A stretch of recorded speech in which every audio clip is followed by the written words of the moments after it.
My name's Evan, and this is my video summaries for chapters 12 through 16 for organizational behavior. So, chapter 12, we talked about trust, conflict, and negotiation. And one of the main things we talked about in this is when trust is high, people work better together. And this comes with like a psychological contract, and that's like the degree that people trust their organization or their management.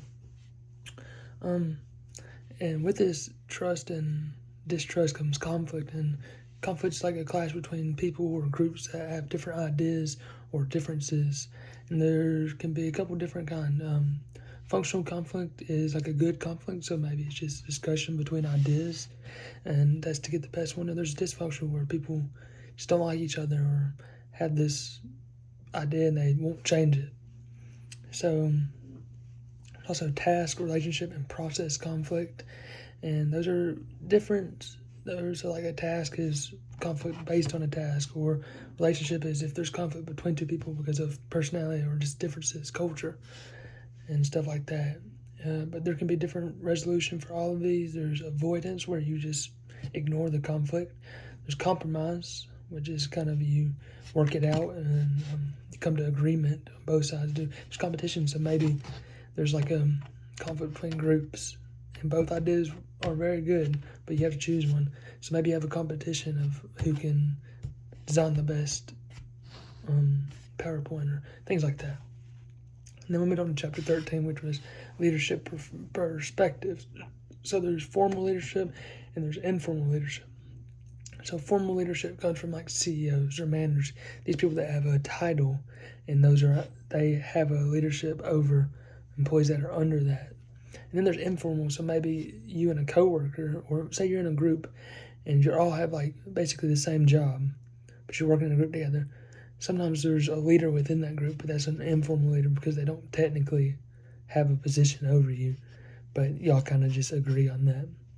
And that's where we come into like managers can be different than leaders.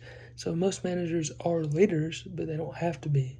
Leaders focus on helping people and doing all this stuff, while managers maybe just status quo, get your work done, and they tell you to do that kind of stuff, but leaders are there to help you.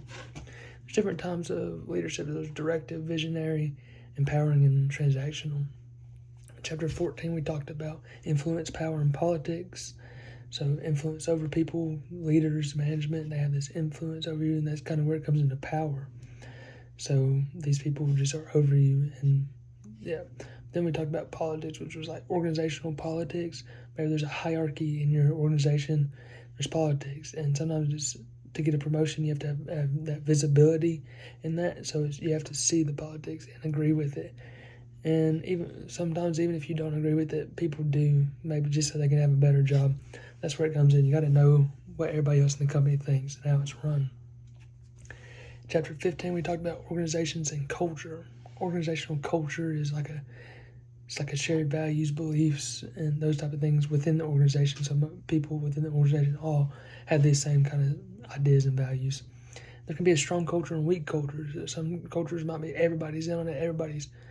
That's all they do is follow that culture, those ideas. There's weaks where maybe it's only some people within your organization, and that's kind of a weak culture because not everybody. And then these cultures, most of them have like artifacts, so they could be stories within it, symbols, rituals, all these different things, ceremonies. Most cultures have stuff aligned with those. There's positive culture, communal culture, fragmented culture, which is kind of when people like kind of keep themselves, so it's not like a real culture, but that is the culture because nobody's really doing the same thing. And then sometimes you have to adapt and change. Maybe if you're going to a new job, you have to see their culture and adapt to that, and all this other stuff. It depends on where you are. And then chapter 16 is organizational change and structure. So change can come from external forces, like maybe your geography or where your company's at. People outside the company that don't like, maybe all your customers don't like you, so you have to change. It could be internal, that could be different new management or any of those forces inside the company. And then sometimes there's a fear for change. People resist change, they don't like it, and that's where you have to come in and have these ideas and different ways to change your culture or change your organization. And then the organizational structure is kind of just like the framework employees. So it's like CEO, all these different managements to just the basic employees.